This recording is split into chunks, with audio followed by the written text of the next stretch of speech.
Hello everybody, welcome back. I've been covering an awful lot of Marvel Legends Spider-Man figures lately, and I'm going to continue that theme because we've had the Prowler added to the Spider-Man animated series line, or the retro carded line. And you know my feelings on this, I love this card art, so let's dive straight in by taking a look at the packaging. And yep, it is that standard Toy Biz 90s card art there, which I absolutely love and adore, and we can clearly see the image there of the Prowler. Now the fun thing about the Prowler is that he was actually in the animated series, and he did actually have an original card himself in the Toy Biz years. As you can see here on screen, they've actually reused the same image of the Prowler on the billboard there. Although it's placed slightly differently, you can see that they've really recreated this packaging pretty much exactly as it was for the most part. So I think this looks really, really good. I think this is really displayable. It looks great on a peg if you decide to hang it on your wall. And then of course you can flip it and look at the reverse, and we see a slightly enlarged version of that image of the billboard, and we have a little bit of bio and some information there about how you can swap out the various accessories. So, you know, not as displayable, but it's still fairly presentable. Now, I have to say, this was a figure where I actually had quite high expectations. I really like the Spider-Man animated series, and I really love the Prowler in it. He only appears in one episode, but it was one of my favourites of the entire run. I love this character, so I was really delighted when he was announced as being part of this lineup. However, it is important to note that we actually have had a Prowler figure before. It's a comic book version, a classic comic book version of the character, and you can see that for the most part they've actually recycled this figure, and that's good and bad. But let's kick off by taking a look at this head sculpt. What you'll see here, of course, is that we actually have the Hobie Brown head sculpt, which I think looks really good. This is the first time we've ever had Hobie Brown, is unmasked version, I think, in the line, which is really cool. I think they've done a really nice job with this. There's a lot of detail, a lot of paint apps going on there. He's got a pretty cool neutral expression on his face as well, and I think this looks pretty sharp. So this is a great new innovation for this release, and I think they've done a nice job. The other thing that's worth noting that's different about this release are the paint apps. You'll notice that he's a lot more colourful. This is much more in keeping with his appearance in the animated series, which is, as I said, for me, a real plus. I think this looks great. I love his appearance in that show, and I really like that we actually have the brighter colours. Now, where I'd be slightly more critical is that this line tends to be fairly inconsistent, because we actually have a number of releases in this line where we actually have some cell shading, and this is one that doesn't have it because they utilise both styles. I just wish Hasbro would just settle on one approach and keep it consistent for the entire line. Otherwise, it's pretty strange having a mixed collection like this. Otherwise, the central body sculpt and the various bits and pieces that make them up are pretty much identical to that initial release from a few years ago, the comic book version. It's just everything's just dialed up in terms of colours. Everything's just a lot brighter and more colourful. And for my money, I actually prefer this version. I really like the brighter colour scheme. I think it works a tremendous treat, to be honest.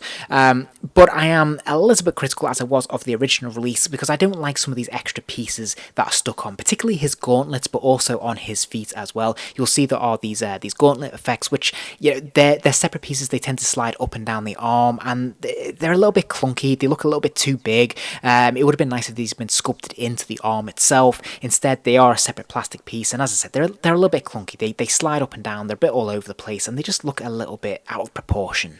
And if we take a quick look at his cape, it is kind of flexible, but you can't really pose it. It is sort of fixed into that one position. One thing I do like about it is that there actually are two tones of purple. There's a lighter tone on the outer cape, and on the interior it's slightly darker, but there's not much going on in the way of paint apps really across any of this figure, to be honest, which is a real shame. If there'd been some washes over that, it would have brought out a bit more detail and given it a bit more texturing, but sadly that is missing here. Okay, so moving on to the articulation, he does have a ball joint at the top of the neck there, so the head can spin all the way around, it can lean left and right a pretty healthy distance, and he can look up and down because there is a hinge on that peg there allowing him to look up and down a really good distance actually. He does have ball joints in the shoulders, sadly no butterfly wing joint. He does have a complementary bicep swivel though, and a double joint at the elbow, so he can get his hand right back to his head there, which is great. And then he has the standard peg swivel at the wrist there, allowing the hand to rotate all the way around and bend forwards and backwards, although you will notice that the plastic on the hand is quite flexible, as you can see with his fingers there, which, you know, isn't ideal, to be honest. Now, he does have a straight swivel at the waist, so he can move from side to side, and of course he has the ab crunch there in the middle of his abdominal, which is great, so he can bend forwards, and he can kind of go backwards as well, to be fair, although there's a bit of resistance from the cape. Now he's got ball joints in the hips, the legs will kick out to the side, there's the thigh swivel at the top of the leg there as well, and there's another one at the top of the boot cut. The leg will kick forwards, it will come backwards, and there is a double joint at the knee, so that lower leg will kick all the way back, which is pretty good. And then finally he has that ankle pivot as well, so that foot can hinge forwards and backwards and also pivot from side to side. And then in terms of accessories, he comes with an extra pair of closed fists and an alternate mast head, as you would expect. So nothing earth-shattering here, but to be fair, I can't think of anything else I would expect him to come with. And between these various accessories, he can create a couple of distinct different poses for him. Now for me personally, I'd actually really like the mast head sculpt. This is the way I'm going to display my figure because I like him fully masked. But it is really nice that we have the option to have the Hobie Brown head as well. I think that is really cool and adds some extra value and interest in this essentially re-release with a new paint job.